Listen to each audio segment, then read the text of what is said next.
Un caissier grossier s'est moqué d'une pauvre femme âgée et lui a demandé de se dégager lorsqu'elle lui a dit qu'elle n'avait pas d'argent pour payer ses courses. Quelques instants plus tard, il a été surpris d'apprendre l'identité de cette femme lorsque son patron l'a prise dans ses bras et lui a souhaité la bienvenue. Monsieur McGuire est enfin sorti, a soupiré Tim Allen.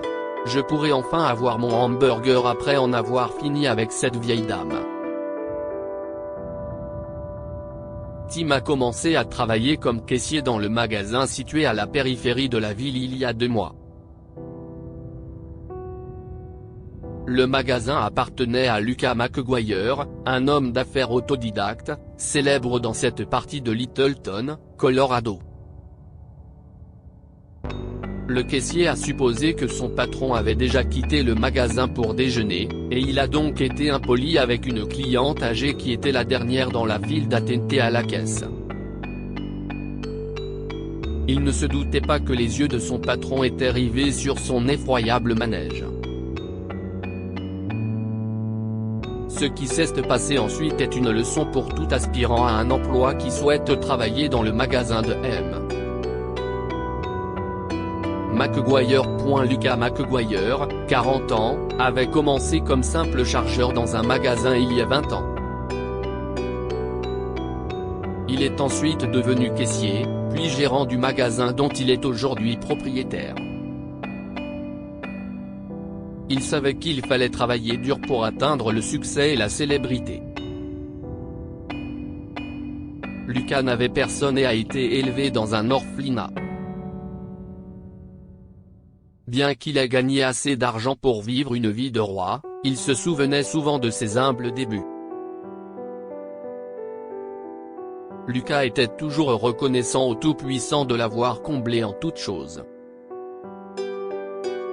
De plus, la politique fondamentale de l'homme riche était de traiter tout le monde de la même manière, avec amour et respect. Aussi, lorsqu'il a entendu les propos désobligeants de son caissier à l'égard d'une pauvre cliente de son magasin, Lucas n'était pas du genre à se taire. Il a regardé calmement jusqu'à la fin et a ensuite décidé de réagir. « Faites vite », a dit Tim à une femme âgée qui peine à pousser son chariot jusqu'au comptoir. «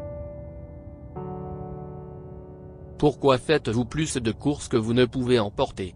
La femme âgée avait l'air désemparée. Comme elle était seule au comptoir, elle n'a pas trouvé d'idée pour pousser son lourd chariot.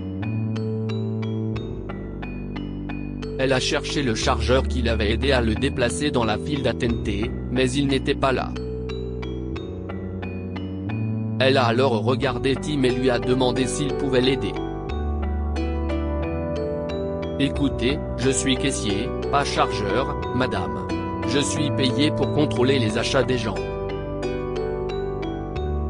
Pas pour déplacer les chariots des clients, d'accord. Mais mon garçon, si est-il tellement lourd. J'espère que cela ne vous dérange pas d'attendre quelques secondes. Je vais vous l'apporter moi-même. » Après avoir lutté un peu, la femme âgée a fait rouler le chariot jusqu'au comptoir et a attendu sa facture. 350 $, a dit Tim. En liquide ou par carte? Le caissier a regardé la femme âgée et lui a tendu la main pour le paiement.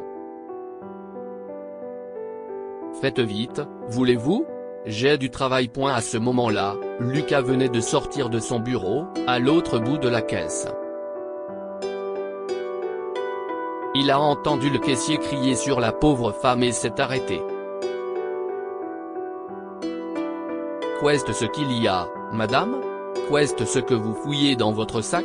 Je cherche mon portefeuille. » « Il était là quand j'ai quitté la maison, » a dit la femme, déçue.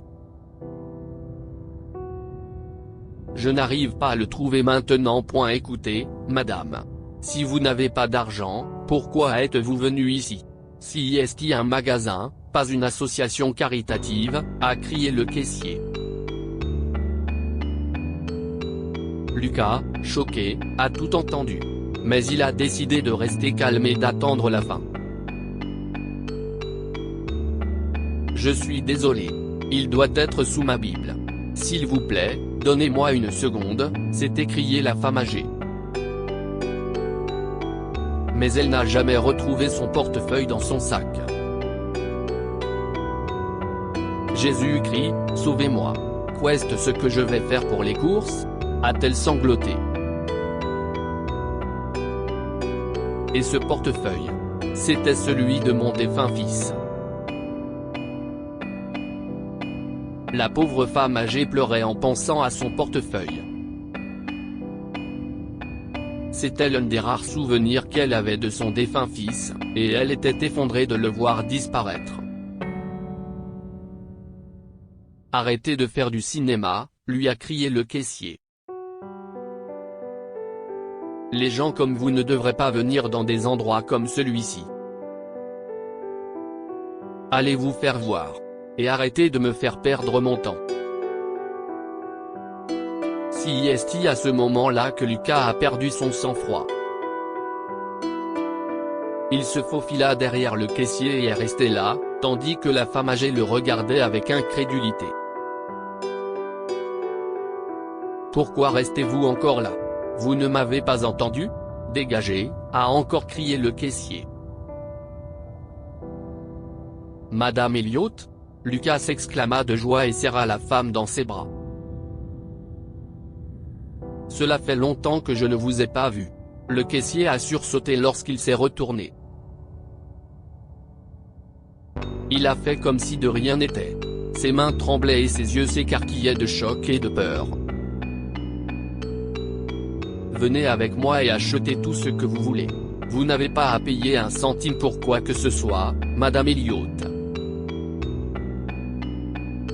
Lucas McGuire, s'exclama la pauvre femme âgée en larmes. « Oh, comment vas-tu? Cela fait longtemps. Tu me rappelles Robert, a-t-elle dit en sanglotant. Il s'est avéré que Robert et Lucas étaient dans l'armée avant que Lucas n'achète le magasin. Après être devenu gérant, Lucas s'est engagé dans les forces armées. Au cours d'une guerre fatidique, Robert est tombé devant Lucas lors d'un bombardement, sauvant ainsi la vie de son cher ami. Lucas était à jamais reconnaissant du sacrifice de Robert, et il avait rencontré sa mère en lui annonçant la triste nouvelle de la mort de son compagnon. Après cela, Madame Elliott a quitté la ville pour aller vivre avec sa sœur. Elle est retournée dans sa ville natale il y a quelques mois, et Lucas ne l'avait pas vue depuis longtemps, jusqu'à ce jour.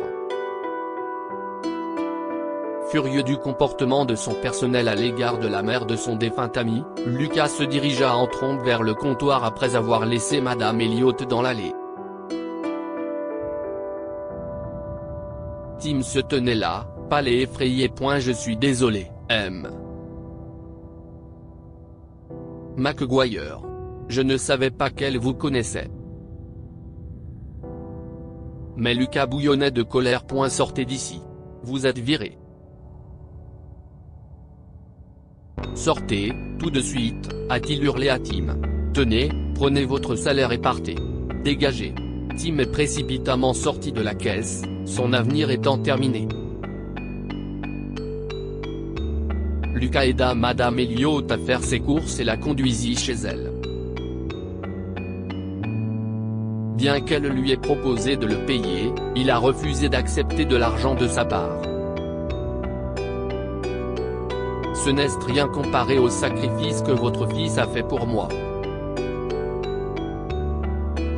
Je vous en suis éternellement reconnaissant, c'est ce qu'il écriait dans ses bras. Pendant ce temps, Madame Elliott était ravie de trouver le portefeuille de son fils à la maison. Mon Dieu, je pensais que je ne le reverrais jamais, s'est-elle exclamée en larmes. Après avoir appris que la mère de son défunt ami vivait seule, Lucas lui a proposé d'aménager avec lui. Bien que réticente au départ, Madame Elliot n'a pas pu refuser l'offre de cet homme têtu qui insistait sur le fait qu'il s'occuperait d'elle comme le fait un fils. Peu de temps après, Madame Elliot a emménagé avec Lucas, qui s'est occupé d'elle. Il était heureux d'être enfin comblé par l'amour et l'affection d'une mère.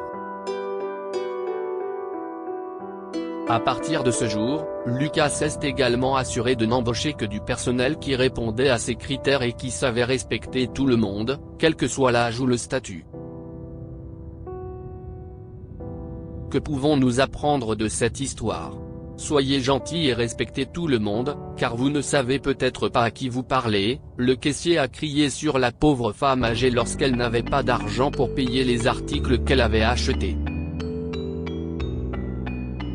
Il s'est moqué d'elle et lui a demandé de s'en aller, ignorant son identité et son lien avec son patron. Quelle que soit l'identité de la femme âgée, le caissier aurait dû être gentil avec elle. Cela fait partie de son travail. Quel que soit le chemin parcouru dans la vie, il serait utile de se remémorer ses humbles débuts. Lucas McGuire a travaillé très dur et est devenu l'un des hommes d'affaires les plus en vue de la ville. Mais il s'est toujours souvenu de ses humbles débuts en tant que chargeur. Lucas s'efforçait constamment de respecter chacun, quelle que soit sa profession et son statut social.